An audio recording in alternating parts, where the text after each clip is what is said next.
Basic প্রশ্ন, আসামে NRC করে যাদের নাম বাদ গেছে তাদের মধ্যে বেশিরভাগই হিন্দু। বিহারে এসআইআর করে যাদের নাম বাদ গেছে তাদের মধ্যে বেশিরভাগই হিন্দু। এবার বাংলাতেও নাকি প্রায় 1 কোটি হিন্দু বাঙালির নাম বাদ যাবে। তাই স্বাধীনতার পর যদি হিন্দু খতরে মে হ্যায়, তবে শুধুমাত্র বিজেপি হ্যায় এই জন্য। আমরা বন্ধুরা, আপনারা ভিডিওটি দেখলেন। এই ভিডিওটি আমি ফেসবুকে আজ সকালেই দেখতে পেয়েছি। তো তার আগে আমি একটু বলে দিই, না একটু পরিচয় দিয়ে দিই। তো ইনি হচ্ছেন নর্থ হাওড়া তৃণমূল কংগ্রেসের ব্লক সভাপতি, ব্লক প্রেসিডেন্ট। তো এনার বক্তব্য শুনলেন, এবং এনারাই হচ্ছেন ওই অভিষেক বন্দ্যোপাধ্যায়ের, তাই এনারা হচ্ছেন ডিজিটাল যোদ্ধা। তো এনার প্রশ্নের উত্তর তো আমি দেবই। ইনি যেভাবে বলছেন যে আসামে নাকি যে এনআরসি হয়েছিল সেখানে সব থেকে বেশি হিন্দুদের নাম বাদ গেছিলো, বা বাঙালি হিন্দুদের নাম বাদ গেছিলো, এবং যেটা কিন্তু বাংলা পক্ষও বলে থাকে, বাংলা পক্ষও কিন্তু দাবি করে থাকে, এবং ইন্ডিয়াও সেই দাবিটা তুলছে যে সব থেকে বেশি হিন্দুদের নাম বাদ গেছে, এবং পশ্চিমবঙ্গেও নাকি 1 কোটি হিন্দু বাঙালিদের নাম বাদ যাবে। এবং তিনি প্রশ্ন করেছেন, শুনলেন যে, তো এর পরিচয়টা দিয়ে দিলাম। এনারাই হচ্ছেন অভিষেক বন্দ্যোপাধ্যায়ের ডিজিটাল যোদ্ধা। কিন্তু এবারে আমার যে প্রশ্নটা, এনাকে আমি যে প্রশ্নটা করছি, ইনি যে বললেন যে আসামে সবথেকে বেশি হিন্দুদের নাম এনআরসিতে বাদ গেছে, আমার প্রশ্ন হচ্ছে ইনি এই খবরটা কোত্থেকে পেলেন? না, কোথা থেকে তো পেয়েছেন। এই যে বাংলা পক্ষ বলুন বা তৃণমূলের এই সমস্ত নেত্রীরাই বলুন, যারা কিন্তু এই কথাগুলো বলে থাকে অনলাইন প্ল্যাটফর্মে মানুষকে ভুল বোঝানোর জন্য, যে সবথেকে বেশি হিন্দুদের নাম বাদ গেছে, এই খবরটা তারা কোথায় পেয়েছে? পরিসংখ্যানটা তারা কি করে জানলো? আপনারা যদি মনে করেন গুগল থেকে পেয়েছে, ঠিক আছে, আমার স্ক্রিনে আপনারা দেখতে পাচ্ছেন, গুগলে গিয়ে আপনারা বাংলায় লিখুন। আপনাদের হাতে মোবাইল আছে, বাংলাতে লিখুন যে আসামে এনআরসিতে কতজন লোক বাদ গেছে এবং তাদের মধ্যে হিন্দু কতজন। লিখুন আপনারা, কি দিচ্ছে দেখুন তো বন্ধুরা, কি দিচ্ছে আমাকে জানান। আমি কিছু বলবো না, আপনারাই জানান যে কি দিচ্ছে ঠিক তথ্য। সেখানে তথ্য দেওয়া হচ্ছে যে কোনো পরিসংখ্যান কিন্তু নেই, কোনো পরিসংখ্যানের আপডেট কিন্তু নেই। তাহলে এই তৃণমূলের নেতা নেত্রীরা বা বাংলা পক্ষই বলুন, এনারা কোত্থেকে পরিসংখ্যানটা পাচ্ছে? কোত্থেকে পরিসংখ্যানটা পাচ্ছে যে এত লক্ষ ভোটার বাতিল হয়েছে, বা এত লক্ষ হিন্দু এনআরসিতে আসামে বাদ হয়েছে? এই যে সংখ্যাটা, এই যে পরিসংখ্যানটা ইনারা কোত্থেকে পাচ্ছে? আমরা তো পাচ্ছি না। আপনারা পাচ্ছেন কি? গুগলে গিয়ে সার্চ করুন, দেখুন পাবেন না। কারণটা কি বলুন তো? এনাদের মস্তিষ্কে ঢুকে গেছে মিথ্যা কথা, সাধারণ মানুষকে বোঝানো এবং সাধারণ মানুষের মধ্যে একটা ভীতি তৈরি করা, সেই কাজটা ইনারা করছেন। তারপরে এরপরে চলে আসি বিহারের কথায়। বিহারে আপনারা সকলে জানেন এসআইআর হয়েছে, এবং সেখানে 47 লক্ষ অবৈধ ভোটার বাতিল হয়েছে। তো আমি চ্যালেঞ্জ করছি, এই ভদ্র মহিলাকে চ্যালেঞ্জ করছি, এবং আরও তৃণমূল কংগ্রেস আছে, সিপিএম আছে, কংগ্রেস আছে, তাদের যে জোট সঙ্গী আছে, আইএনডি জোট সঙ্গী, সেই সমস্ত জোট সঙ্গীকে আমি বলবো যে একজনের নাম দেখান, বৈধ ভোটার কার্ড আছে, তার নাম বাদ গেছে বিহারে এসআইআরে। একজনের নাম দেখাক। একজনের নামও কি দেখাতে পারবেন? দেখুন, অবশ্যই সেখানে কিছু মানুষের নাম, যারা কিছু বৈধ ভোটারের নামও কিন্তু ঢুকেছিল অবৈধ ভোটারের মধ্যে, অবশ্যই সেগুলো ঠিক করা হয়েছে পরবর্তীকালে। তার জন্য কিন্তু 47 লক্ষ হয়েছে, না হলে প্রথমে ছিল 63 লক্ষ। সেটা সংশোধন করতে 47 লক্ষে মূল যে সংখ্যাটা সেটা হচ্ছে 47 লক্ষ। সেখানে একজনও বৈধ ভোটারকে কি দেখাতে পারবেন? এই তৃণমূলের যে সমস্ত নেতারা, যতগুলো নেতা আছে, সমস্ত নেতাদের আমি চ্যালেঞ্জ করছি। আমি তাহলে কান ধরে উঠবস করবো, এখানে কান ধরে উঠবস করবো, যদি দেখাতে পারে যে বিহারে এসআইআরে বৈধ ভোটার নাম বাদ গেছে। একজনের কি দেখাতে পারবে? যতগুলো তৃণমূলের নেতা মন্ত্রী আছে বা সেই সমস্ত জোট সঙ্গীদের আমার চ্যালেঞ্জ, যে বিহারে যে এসআইআর হয়েছে সেখানে একটা বৈধ ভোটারের নাম দেখান, যে ইলেকশন কমিশন সেই নামটা বাদ দিয়েছে। একজনকে কিন্তু দেখাতে পারেননি, কারণ এই নিয়ে এখনও কোর্টে মামলা চলছে, আপনারা সকলেই জানেন। একজনের নামও কিন্তু ইনারা দেখাতে পারেননি যে ভাই দেখুন ইনি হচ্ছে বৈধ ভোটার, কিন্তু ইলেকশন কমিশন ইনার নাম অবৈধভাবে বাদ দিয়েছে। একজনের নামও কিন্তু দেখাতে পারেননি। আর আপনারা গুগলে গিয়ে সার্চ করুন, আমার কথা যদি বিশ্বাস না করেন গুগলে গিয়ে সার্চ করুন।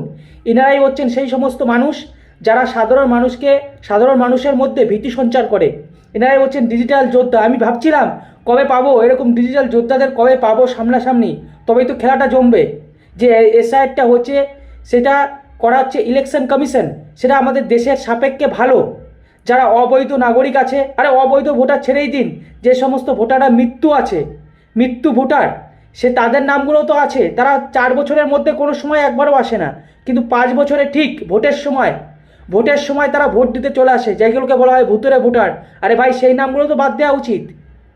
এবং ইনি যেভাবে বলছে যে সব থেকে বেশি হিন্দুদের নাম বাদ গেছে, আমি গুগলে গিয়ে সার্চ করছি, বন্ধুরা আপনারা আমার স্ক্রিন দেখতে পাচ্ছেন, আপনারাও স্ক্রিনে সার্চ করুন যে আসামে কোথায় লেখা রয়েছে গুগলে যে সব থেকে বেশি হিন্দুদের নাম এনআরসিতে বাদ গেছে। এটা আমার বিশাল বড় একটা জানার প্রশ্ন।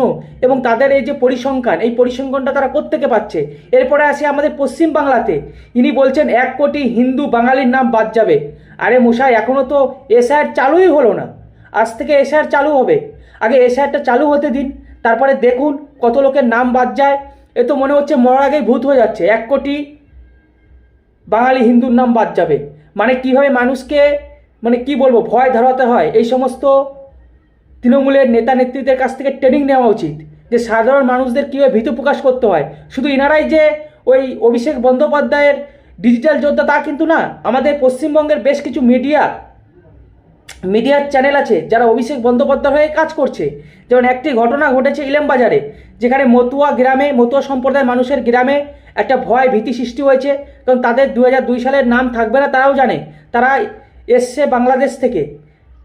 বাংলাদেশ থেকে সবই ঠিক আছে, এবং সেই সংবাদটাকে তাদের এমনভাবে দেখানো হচ্ছে তারা ভয় পেয়েছে, এবং ভয় পেয়ে তাদের ব্যাংকের সমস্ত টাকা তুলে নিয়েছে, যে অন্ততপক্ষে টাকাটা তো কাছে থাকবে, যদি এই দেশ থেকে চলে যেতে হয় তো তাদের কাছে টাকাটা থাকবে। এই একটা ভীতি কিন্তু তাদের মধ্যে রয়েছে। এবং দেখলাম বেশ কিছু মিডিয়া সেই খবরটা দেখাচ্ছে, সব ভালোভাবে দেখাচ্ছে যে তারা ভয় পেয়েছে, এসআইআর চালু হচ্ছে, তারা বাংলাদেশে হয়তো চলে যেতে পারে, বা তাদেরকে দেশ থেকে তাড়িয়ে দিতে পারে, বা তাদেরকে কি করা হবে এখনও কেউ জানে না। কিন্তু এই সমস্ত সাংবাদিকদেরও তো একটা দায়িত্ব থাকে সেই সমস্ত নাগরিকদের বোঝানো যে আর আপনারা ভয় পাচ্ছেন কেন, আপনাদের জন্য তো সিএ ফর্ম রয়েছে, যেটা কেন্দ্র সরকার থেকে বলা হয়েছে যারা ধর্মীয় কারণে অন্য কোনো দেশ থেকে এই দেশে এসেছে, সে হতে পারে হিন্দু, হতে পারে শিখ, হতে পারে বৌদ্ধ, হতে পারে জৈন, হতে পারে খ্রিস্টান, বা হতে পারে পার্সি, এই সমস্ত লোকেরা ধর্মীয় কারণে যে সমস্ত লোকেরা ভারতবর্ষে এসছে তাদেরকে সিএর মাধ্যমে নাগরিকত্ব প্রদান করা হবে। এই কথাগুলিকে একবার কি বলেছে তারা কি বলেছে যে এইভাবে কিন্তু কেন্দ্র সরকারটা চালু করেছে সিএএ? আপনারা সকলেই জানেন, যেটা বলা হয়েছে যারা ধর্মীয় অত্যাচারের কারণে ভারতবর্ষে এসেছে তাদেরকে নাগরিকত্ব দেওয়া হবে। এই কথাটা কি তারা একবার প্রকাশ করেছে? তারা কিন্তু প্রকাশ করেনি, তারা খবরটাকে দেখাচ্ছে। দেখুন এসআইআর এর কারণে মানুষ ভীত হয়ে রয়েছে, এবং মতুয়া সম্প্রদায়ের মানুষদের দেখানো হচ্ছে, এবং তারা সমস্ত ব্যাংকের টাকা তুলে নিয়েছে, যে অন্ততপক্ষে তাদের কাছে টাকাটা তো থাকবে। কিন্তু এখানে তো আমার বলা সেই সমস্ত মিডিয়া চ্যানেলদের যে আপনারা খবরটা দেখান, তার মধ্যে আপনাদের একটা আশ্বাস দিতে পারেন সাধারণ মানুষদের যে আপনাদের জন্য তো কেন্দ্রীয় সরকার সিএ চালু করেছে, যার ফলে আপনাদেরকে নাগরিকত্ব দেওয়া হবে যারা ধর্মীয় উৎপীড়নের কারণে ভারতবর্ষে এসেছেন। এই কথা কি তারা একবারও বলেছে? আমার তো মনে হয় না বলেছে। এটা বলা উচিত তাদের, আমার যেটুকু মনে হয়। যে সমস্ত মিডিয়াগুলো আছে যারা নিউজ দেখায় সে সমস্ত মিডিয়ার, আর এই সমস্ত ফেসবুকার যারা তৃণমূলের ডিজিটাল যোদ্ধা, তাদের কাছে আমি রিকোয়েস্ট করব, প্লিজ আপনারা যে পরিসংখ্যানটা দিচ্ছেন সেই পরিসংখ্যানের লিঙ্কটা দিন, আপনাদের চ্যানেলে লিঙ্কটা দিন, কাগজপত্র সমস্ত ডকুমেন্ট আপনারা দিন, আমরাও দেখতে চাই সেই লিঙ্কটা বা সেই ডকুমেন্টটা, যে আপনারা কোত্থেকে এই পরিসংখ্যানগুলো পাচ্ছেন যে সব থেকে বেশি হিন্দুদের নাম বাদ গেছে, বিহারে সব থেকে বেশি হিন্দুদের নাম বাদ গেছে, মানে কোন থেকে পাচ্ছেন পরিসংখ্যানটা আমরাও দেখতে চাই। তবেই তো আমরা সাধারণ মানুষের কাছে পৌঁছে যেতে পারবো যে বিজেপি সরকার এই করছে। আর যদি আপনারা দিতে না পারেন তখন কি হবে বন্ধুরা? অবশ্যই কমেন্টে জানান। এবার আমি তো বুঝতেই পারছি, আপনারাও বুঝতে পারছেন যে এই সম্বন্ধ হচ্ছে তাদের মানে সাধারণ মানুষকে একটা বিভ্রান্ত তৈরি করা, সাধারণ মানুষের মধ্যে একটা ভীতি সৃষ্টি করা। আর আসলে গুগলে গিয়ে সার্চ করুন, কিচ্ছু পাবেন না, কারণ কোনো পরিসংখ্যান দেওয়াই নেই। যে যখন কোনো পরিসংখ্যান দেওয়াই নেই তখন ইনারা কোত্থেকে পাচ্ছে বলুন তো?